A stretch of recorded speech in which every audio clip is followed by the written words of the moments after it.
তখনই রূপায়ের কথা শুনে রেহান বলে, হঠাৎ করে তুমি এমন কথা কেন বলছো? তোমার কি কোনো বিপদ হয়েছে? তোমার কথা কিন্তু আমি একদম বুঝতে পারছি না। তখনই রূপাই বলে, না, আসলে আমার জেঠি চলে গিয়েছে, আমাকে অন্য একজন ড্রাইভারের সঙ্গে আসতে হবে, তাই আমি খুব ভয় পাচ্ছিলাম।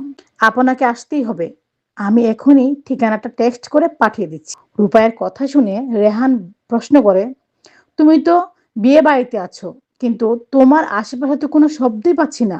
রূপাই বলে, আমি একটু দূরে এসে আপনার সঙ্গে কথা বলছি, আমি টেক্সট করে ঠিকানাটা পাঠিয়ে দিচ্ছি, আপনি দ্রুত চলে আসেন।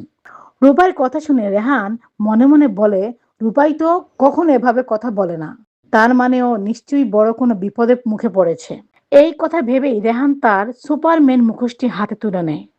রেহান যখন ব্যাগ নিয়ে বাড়ি থেকে বের হতে যাচ্ছিল, তখনই তার মা প্রশ্ন করেন, এত রাতে তুমি কোথায় যাচ্ছ? রেহান বলে, একটা জরুরি কাজে আছে মা, পরে সব বলবো। রেহানের মা বলে, যেহেতু সিদ্ধান্ত নিয়েই ফেলেছিস তাহলে সাবধানে যাস। অন্যদিকে রেহান পৌঁছে যায় সেই অন্ধকার জঙ্গলে।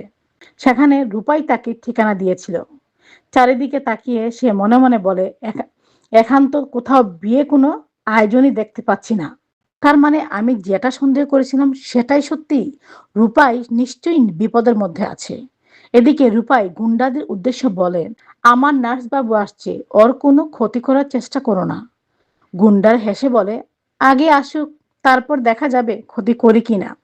রেহান আবার রূপাইকে ফোন করে, রূপাই ফোন রিসিভ করতেই রেহান বলে, কি ব্যাপার, তুমি কোথায়? আমি তো কিছুই বুঝতে পারছি না, আশেপাশে কোনো বিয়ের অনুষ্ঠান দেখতে পাচ্ছি না, তুমি আমাকে এক্সট্রা লোকেশন বলো। রূপাই বলে, আপনি যেহেতু চলেই এসেছেন একটু সামনে এগিয়ে আসুন, তারপর আমার বাসটা দেখতে পাবেন, বাসের সামনে আমরা সবাই আছি। রেহান অবাক হয়ে বলে, তোমরা সবাই মানে? রূপার সঙ্গে সঙ্গে উত্তর দেয়, আমরা সবাই বলতে বরযাত্রীরা সবাই একসঙ্গেই আছি। একই বলে সে ফোন কেটে দেয়। ফোন কেটে যাওয়ার পর রেহান হাতে থাকা মুখোশটি পরে নেয় এবং মনে মনে বলে, যেভাবেই হোক আজ রূপাইকে বাঁচাতেই হবে। ওর কথা শুনে মনে হচ্ছে আশেপাশে ভয়ঙ্কর কেউ আছে, নিশ্চয়ই ওকে জিম্মি করে রাখা হয়েছে। এদিকে রূপাই আবার গুন্ডাদের কাছে অনুরোধ করে, দয়া করে নাও, কোনো ক্ষতি করবে না। গুন্ডাদের সর্দার হেসে বলে, আগে ও আসুক, শুধু ওকে নয়, বাসের ভেতরে থাকা সবাইকে আগুনে পুড়িয়ে ছারকার করে দেব। এই কথা শুনে রূপাইয়ের মাথা যেন আকাশ ভেঙে পড়ল। ঠিক তখনই বাসের সামনে এসে লুকিয়ে দাঁড়ায় রেহান। সেখান থেকে সে দেখে কয়েকজন গুন্ডা রূপাইকে ঘিরে রেখেছে। আর এক মুহূর্তে দেরি না করে রেহান আক্রমণ শুরু করে দেয়। পেছন দিক থেকে এক গুন্ডাদের ধরে বাসের আড়ালে নিয়ে গিয়ে জোরে আঘাত করে। অন্যদিকে রান্নাঘরে মিশকা একাই রান্নার কাজ। কিছুক্ষণ পর সেখানে শালু এসে বলে, কি ব্যাপার, কিছুই তো ঠিক মতো করতে পারছি না, আমার সাহায্য লাগবে?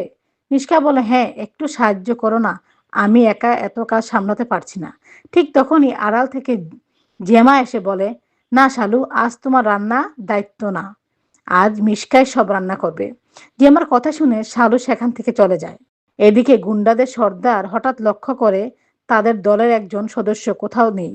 তখনই তার মনে সন্দেহ জাগে যে আশেপাশে নিশ্চয়ই কেউ লুকিয়ে রয়েছে।